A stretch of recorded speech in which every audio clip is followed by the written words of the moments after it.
As we're really excited about our next presenter, we're going to bring up Kimberly Chan. She was born and raised in Madison, has a bachelor's in mathematics teaching from Edgewood College and associates in accounting from Madison College, which means she's much smarter than I am. Me and math, distant relatives, not friends at all. So if you're friends with math, wow, that's amazing to me. She currently works at Chartered Communication as an accounts payable specialist. She's also a certified academic language practitioner and tutors dyslexic children at Children's Dyslexia Center of Madison. Why would they call it dyslexia? That is such a hard word to say and to read, but anyway. She's also a member of the Madison Ice Diamonds adult synchronized skating team. Again, something that I cannot do at all. Math and skating. We are not friends. She was diagnosed as an adult with dyslexia, anxiety, and autism spectrum disorder. We're excited to have her here to talk about her lived experience and to help other people understand about how to help others. So glad that you could come out and join us today, Kimberly.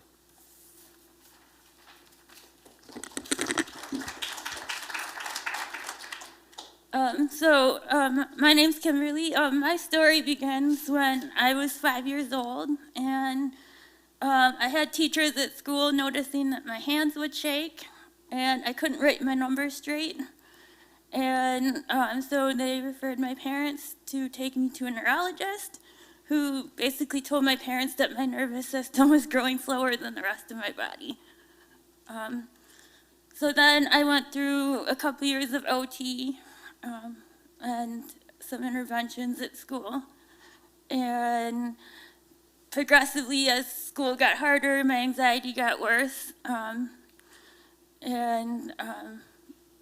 of my biggest fears during school were tests. I had really bad test anxiety. And now that I know I have autism, I know that part of my issue is I have very hypersensitive hearing. So when I would sit in a quiet room and hear people write with pencils, it sounds like scratching on a chalkboard, if you can imagine that for like an hour.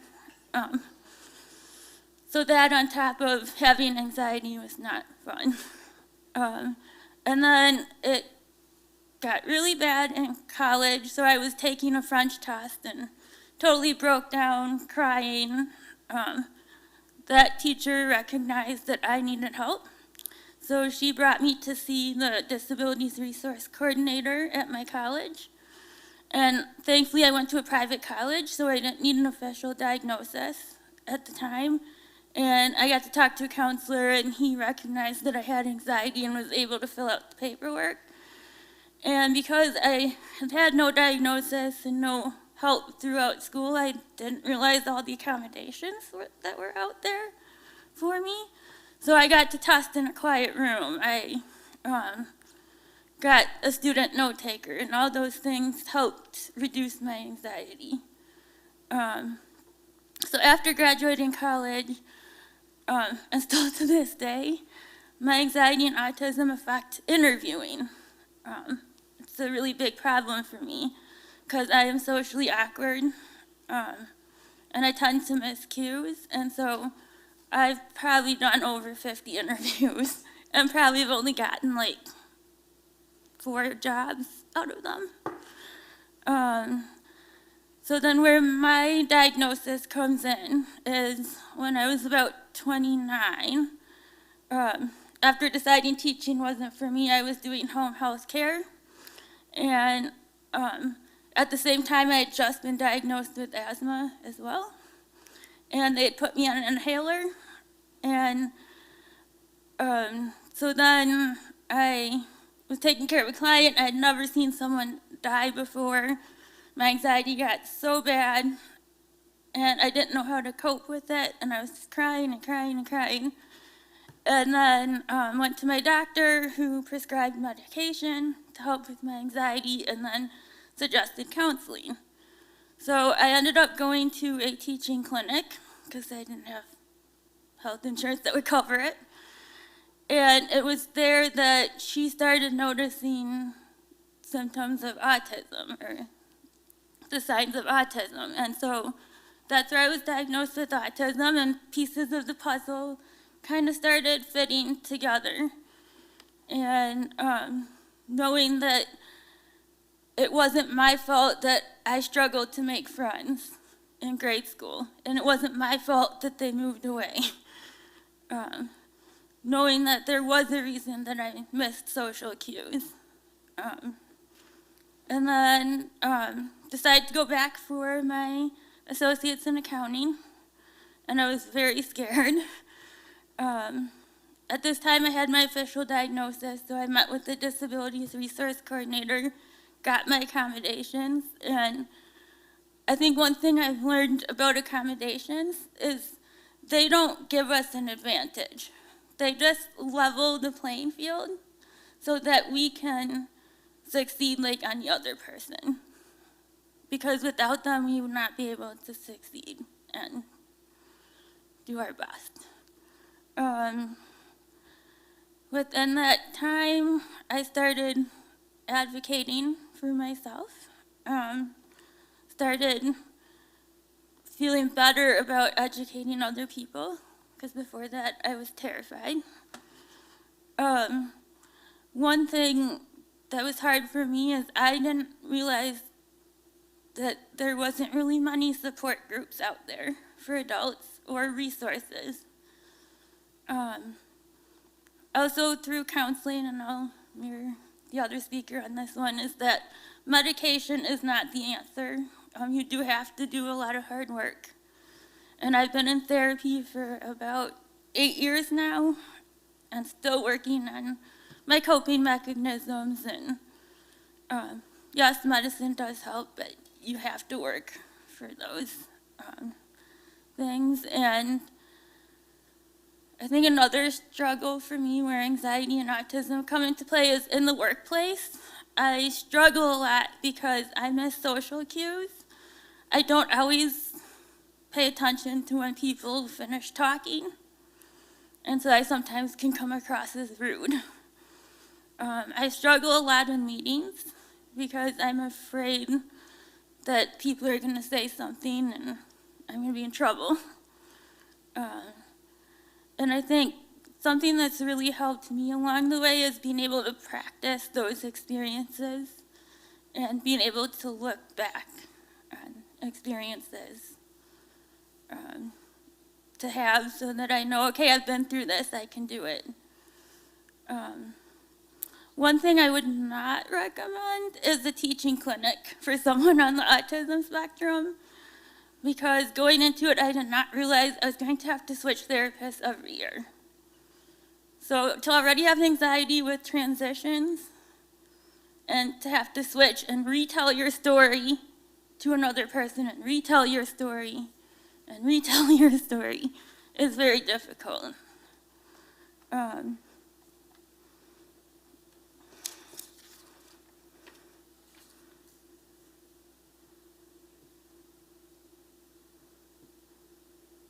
I think one thing is, like, now there's a lot more information on autism and anxiety. When I was in school, it was like, we're not going to help you. We're not going to do anything. And also, I'm dyslexic too, so I have that struggle too, and I wasn't told about that until 3rd grade when they told me I was behind in reading. And I did have to repeat 3rd grade, which did nothing. So, and like some things that I would recommend, like some strategies for me are learning coping mechanisms, learning calming exercises, just at work asking permission to step out of a meeting when you get to a point where you're too anxious, and to not be worried about that. And for a long time, I felt alone after my diagnosis because I didn't know about support groups, or I was too afraid to go to support groups. And then my therapist found the Awesome Adult Support Group, and I attend it now when I can. I'm back in school finishing my bachelor's in accounting. But but just to know that there are other people out there who have the same struggles that you do, who face the same fears that you do, is really uplifting and kind of help you get through those challenging times. And I think family is important, and your support around you is important.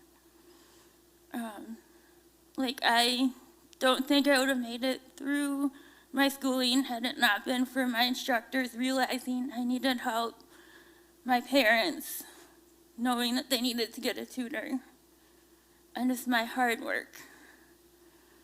So,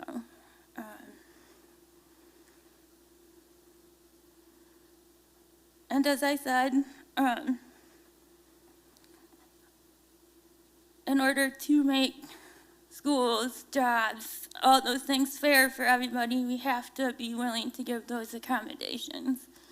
And that's been my new fight at work, is for the first time ever, I've asked for accommodations at work to help me better cope with my anxiety and my autism. And it is a very long process, but it is out there. And also your HR person is your friend when it comes to that. And yeah, I guess. Thank you so much. Do you mind if I ask you a couple questions? Yep, that's fine. Okay, so yeah, go ahead and clap for Kimberly if you'd like. That's perfectly allowable. So a couple things you had mentioned, coping strategies and some relaxation type stuff. Do you have any specifically that you could share with us that seem to work for you besides the leaving the meeting, which I think is a good idea to leave meetings if you get too anxious. I think that's good for everybody. But what so just like learning to do breathing exercises, because a lot of the fight with anxiety for me is when I get really anxious, I start to hyperventilate and I don't remember to breathe. So to do breathing exercises, one of the new things I'm doing is EMDR, which is eye movement desensitization response, I think. And so what it is it helps you, so with anxiety, it's like not just the first, like an onion. You have to go back to that initial layer because it always starts somewhere. And with EMDR, it takes you back to your earliest memory. Like for me, I'm dealing with bullying right now because some things at work have triggered that. And with EMDR, it's helping me go back and put myself in those situations of my earliest memories and dealing with those memories instead of just letting them sit. And with that, the therapist will ask you questions like, how does it make you feel? Like, how does that memory make you feel? Where do you feel it? Is it, after thinking about it, do you feel better about it, you know? And the goal is to get to a point where you're like, okay, I've lived through that and I can move on. I think other coping mechanisms are just having fidgets to hold in your hands.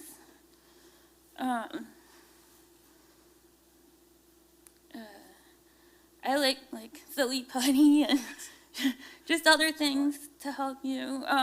Finding things like, for me, like coloring. Things to take your mind off things. Yep. Does public speaking like you're doing right now make things better or worse for you? So the question is, does public speaking make things better or worse for you? In other words, are you trying to insinuate that I was really mean to ask Kimberly to speak today? Is that what you're saying, Nancy? So if you would have asked me, like, when I was in high school, I would have said yes. I've overcome a lot to do public speaking. I have realized that, actually going to support group, that if I don't speak up, who else is gonna do it? Because like half the people in my support group would not speak up. And especially with there not being a lot of data on adults or resources on adults. I'm learning to be more vocal about it so that our voices are heard. I just want to say, just a comment, is that your presentation,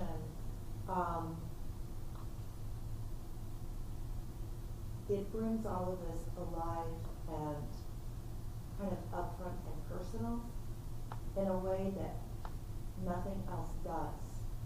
And I just want to thank you for your vulnerability and helping me to, because as you've been talking, I've been thinking about my own son and the things that he was now 35 or 36, and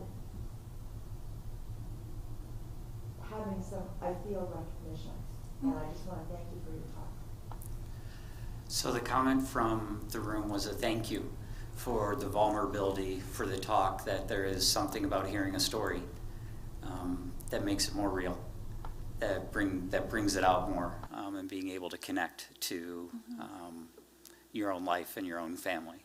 And I would definitely agree with that. And I think just to give other people that there is hope, to have courage, and just to be vocal and ask for those accommodations and to not be afraid. Because when I was in college the first time, I was afraid to ask for accommodations. And I think that there is hope that you can succeed no matter what, if it's autism or anxiety. You may have to go about it a different way, but you can succeed. So. I think one thing also needs to be pointed out too, and this can be a source of anxiety that can sometimes be within people with different disabilities, is the tragic mindset that some people with disabilities develop, that if they meet someone who is disabled that can't do something they can do, that it is their fault. And I just want to comment that, every story is different, and thank you for sharing your story, and that no one, regardless of if they're typical or disabled, really has a right to look down on someone else who could do something they could do, because everybody's disability is different. And I think we have to stop making the mistake of thinking that, of putting other people down because they couldn't do something successfully that we might have been able to. So the comment is that we have to be careful that even in the disability world that we're not setting up sort of judgmental areas, looking down or thinking sideways of somebody because they can't do something that I can do, and that we need to watch out for each other and not look down on others. Yeah, and I was going to say, for me, my new kind of motivation is I have struggled greatly in the workplace, and it's partly my lack of missing social cues, or, missing social cues, but also just having colleagues that don't understand that people need to learn differently and people do things differently and don't take the time. And then it gets to a point where I'm at now where I've had things happen at work where it's come to, I had to meet with HR and a colleague just so we can help each other better understand. So. Please, there's a question in the back as well. Feel free to say I don't want to answer this question, but in preparation for today, as an adult, knowing that when you were an adolescent you might not have done this, did you do any self-care or rituals or anything? Like, do you have something in your pocket that calms you? In preparation for today's talk and any self-care thoughts afterward, how might you be approaching doing today's talk? So the question was, and Kimberly is free to answer this or not answer this, was there anything that she did in preparation for this talk to help prepare, any techniques, coping skills that you're using to make it through the talk? or self-care that you're going to have after the talk to sort of come down a little bit afterwards. I know me, I'm going to go find chocolate. That's one of the things that I'm going to do when this is done, and probably some really good coffee somewhere. But has there been things that help you prepare for instances like this? I think one thing is just doing like deep breathing before I talk has been very, very helpful, because when you're nervous, as I said, I tend to hyperventilate if I'm really nervous. So one thing I do to prepare for talks is just breathe, deep breathing. And I think something my therapist, the current one I have now, tells me to do after I do something that is a struggle for me or that I find difficult is to do something nice for myself to celebrate my achievement. And so probably today I'll probably buy lunch before I have to go back to work, because I have to go back to work this afternoon, but just doing something for me. And I did want to add something. So I did not know this till I started therapy, but as I said, I have asthma, and I did not know that. So I take a steroid inhaler, and one of the side effects is increased anxiety. So on top of having anxiety, I've had to figure out, okay, what is anxiety from my medication, and what is anxiety from just being anxious. So just to be aware that other medications can also increase your anxiety. So. Yeah, that whole sense of being aware of, medications or the stressors in life that are coming at us, to be able to identify what those might be, because that could change how we cope with them. So that's really cool. Any other questions? Yes, please. I would love to hear more about your support group if you're willing to share. Sure. Individuals all with the diagnosis, parents, is there structure to the meeting? So the question, do you mind if I repeat it? Or, okay, yeah, you can. Thank you. The question is, tell us more about this support group, about, what do adults who have autism when they get together? What does that look like? What are you guys doing? So I go to the Awesome Adults. It's through the Autism Society of South Central Wisconsin. You don't have to have an official diagnosis. You can be autism adjacent, which means you think you have most of the symptoms or most of the characteristics. There are a lot of people who are diagnosed with autism, and it is a pretty structured meeting. We have general meeting stuff, and then we usually decide on a topic, and then we go around the room, and each of us have a chance to talk about it. And then after that, we do kind of a follow-up, and then we conclude with how we felt the conversation went. So, and we meet once a month. So. Once a month, okay. Yeah. Cool. And that's about how many people are showing up? That's right in Madison. Yeah. Do you want to? Hi, I'm actually the facilitator for that group. So we do have the facilitator of the group here, Scott, so he's going to provide us a little bit more detail. In terms of the number of people, we have somewhere between typically 13 and 20 people most months. For some reason, Scott says there's 300 people. That is the most amazing group in the world. No, I'm sorry, I misheard? Somewhere between 13 and 20. 13 and 20, okay, so somewhere between 13 and 20. And any given meeting, yeah. Okay, thank you. No. Any final questions?